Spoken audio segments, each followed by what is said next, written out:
पुण्यात्मा जब उन्हें देखते हैं तो वो धर्मराज के रूप में दर्शन देते हैं, पापात्मा जब उन्हें देखते हैं तो वो यमराज के रूप में, भयानक रूप में दर्शन देते हैं। भैंसा पर सवार दुष्टों के लिए यमराज है। तो जब भैया से अपने मायके में, भाई तो मायके में, बहन जी के रहते हैं, तो यमुना जी मायके में आई भैया को तिलक करने। भैया उस समय अपनी ड्यूटी पर थे, नरकों में पापियों को यथोचित दंड दे रहे थे। कहाँ हैं भैया? बोले अपनी ड्यूटी पर हैं। तो यमुना जी वहीं मिलने पहुंच गई, और जो यमराज को पापियों को दंड देते हुए देखा सो यमुना जी तो घबरा गए। भैया तुम्हारा ये कारोबार इतना खतरनाक, आज के बाद मैं तो तुम्हारे घर में कदम नहीं रखूंगी। अरे नहीं नहीं बहन जी, तुम्हें यहां आना ही नहीं चाहिए था, आप यहां चली कैसे आई? बोले मुझे क्या मालूम तुम ऐसे काम करते हो, मुझे वचन दो आज के बाद इन जीवों को बिल्कुल नहीं सताओगे, तो ही मैं तुम्हारे घर आऊंगी, नहीं तो आज के बाद हमारा संबंध खत्म, मैं कभी नहीं आने वाली तेरे घर। अब भाई बहन का झगड़ा, बहन जी कहती हैं छोड़ो, भैया कहते हैं हमारी ड्यूटी है, हम ऊपर क्या जवाब देंगे, भगवान ने ये व्यवस्था बनाई है और वो व्यवस्था मुझे सौंपी है तो मैं कर रहा हूं। देखो भाई, आप बच्चों को पढ़ने के लिए भेजते हो, आजकल तो मना हो गया मारना पीटना, नहीं पहले तो बहुत पिटाई होती थी, हमारे जमाने तक तो खूब हुई। बोलो राधे राधे।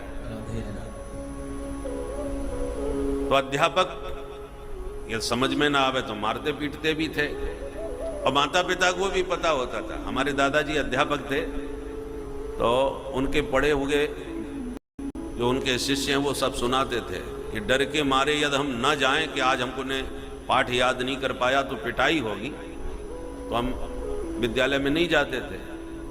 और जब पता चलता था कि अमुक बालक नहीं आया तो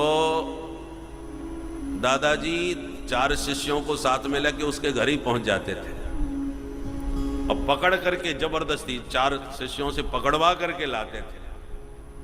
माँ बाप की हिम्मत नहीं जो मना कर जाए कि महाराज कहां पकड़ के ले जा रहे हो। इतना आचार्यों का अधिकार होता था, घर से पकड़ के लाए। तो माता पिता इसलिए कुछ नहीं बोलते थे क्योंकि वो जानते थे कि इनके हमारे बच्चों के हित के लिए ही ऐसा कर रहे हैं। गुरुजनों का डर आवश्यक है। बालक यदि निडर हो जाएगा, वो माँ बाप से तो डरे नहीं, हो गुरुजनों से भी किसी से न डरे तो उद्दंड होते देर नहीं लगती। इसलिए माता पिता कितने भी पढ़े लिखे हों, वो अपने बच्चों को नहीं पढ़ा सकते। पढ़ाने के लिए तो आपको गुरुजी के पास ही भेजना पड़ेगा। इसलिए यमराज भी जो पापियों को दंड देते हैं, वो पापियों को क्रूर नजर आते हैं, वस्तुतः वो क्रूर नहीं है। 12 महाभागवतों में एक है, परम वैष्णव है, पर भगवान ने ड्यूटी ऐसी सौंप दी है, सेवक को स्वामी की आज्ञा का पालन करना चाहिए, जैसी भी आज्ञा मिले। तो भगवान ने कहा हमारे बच्चे बहुत उद्दंड हो रहे हैं, गंदे संदे गंदगी कीचड़ में लिपट रहे हैं, तुम इनकी सफाई का काम स्वीकार करो, जो आज्ञा महाराज। सर्दियों में कई बच्चे नहाते नहीं हैं ठीक से, तो हाथ पैरों में मैल जम जाता है, तो माँ स्वयं ही कभी कभी पकड़ के, रविवार की छुट्टी है, गुनगुना पानी किया, स्नान गृह में बैठ गई और पकड़ के फिर खूब रगड़ रगड़ करके मैल छुड़ाती है। बच्चा रोता है तो एक नहीं सुनती है, ज्यादा रोवे तो एक थप्पड़ और जड़ देती है। कम वक्त पूरा मिट्टी में सना रहता है, इतना मैल लगा रखा है हाथ पैरों में, ढंग से नहाता भी नहीं है। तो क्या मां सचमुच इतनी क्रूर है? ना, मां क्रूर जैसी दिखाई पड़ती है, परंतु उसका यह कठोर होना बच्चों के हित के लिए ही है। बच्चे साफ सुथरे रहें, इसलिए मां को कभी कभी कठोरता दिखानी पड़ती है। उसी प्रकार यमराज परम वैष्णव हैं, पर भगवान ने उनको ड्यूटी दी है कि हमारे कुछ बच्चे बहुत गंदगी कर रहे हैं, बहुत गंदे संदे हो रहे हैं, इनकी जरा सफाई करो। तो यमराज पर यमलोक में ले जाकर के अच्छी तरह से पिटाई करके सफाई करते हैं। और साफ करके भेजते हैं। तो ये जो पिटाई है वो सफाई के लिए है, भगवान की क्रूरता नहीं, इस कठोरता में भगवान का अंतर्हित छिपा हुआ है। जीव के हित के लिए भगवान को ऐसे व्यवस्था बनानी पड़ रही है। डॉक्टर इंजेक्शन लगा रहा है तो उस मरीज से उसका कोई बैर नहीं है कि उसे सुई चुभा रहा है। भाई उसको सुई चुभाए बिना, इंजेक्शन लगाए बिना वो ठीक नहीं हो सकता, इसलिए लगाना पड़ रहा है। तो ये कठोरता डॉक्टर की मरीज के जैसे हित में होती है, उसी प्रकार भगवान की कठोरता जीव के हित में होती है। इसलिए भगवान ने नरक की व्यवस्था बना रखी है सफाई करने के लिए।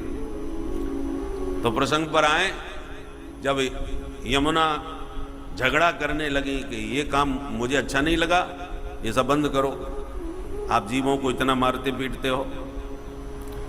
यमराज ने कहा सुनो बहन जी, हम अपनी ड्यूटी तो नहीं छोड़ सकते, कारोबार हमारा यही है, भगवान ने ये ड्यूटी दी है, हम ऐसे कैसे छोड़ देंगे। तो बोले फिर मुझे छोड़ो, मैं चले। बोले नहीं बहन जी, तुम्हें भी नहीं छोड़ सकते हम। तो क्या किया जाए, फिर समझौता हुआ भाई बहन के बीच। क्या? बोले आज यमद्वितीया का दिन है, हम तुझे टीका करने आए हैं, आज के दिन तो कम से कम इन जीवों को छोड़ दिया करो। यमराज ने कहा तो एक शर्त पर। क्या? आज के दिन, यमद्वितीया के दिन, जो भी भाई बहन आपके पावन जल में गोता लगा के स्नान करेंगे, आपको मां मान करके आपका आश्रय लेंगे, उनसे मेरा भी नाता जुड़ जाएगा, मैं उन्हें आपका पुत्र होने के नाते अपना भांजा मानूंगा, और आज के दिन जो आपका आश्रय लेगा उस पर मैं कभी हाथ नहीं उठाऊंगा। ये समझौता दोनों भाई बहन के बीच में हुआ। इसलिए आज भी ये परंपरा है कि यमद्वितीया के दिन भाई बहन दोनों मिलकर के यमुना में स्नान करते हैं। बोले यमुना महारानी की जय।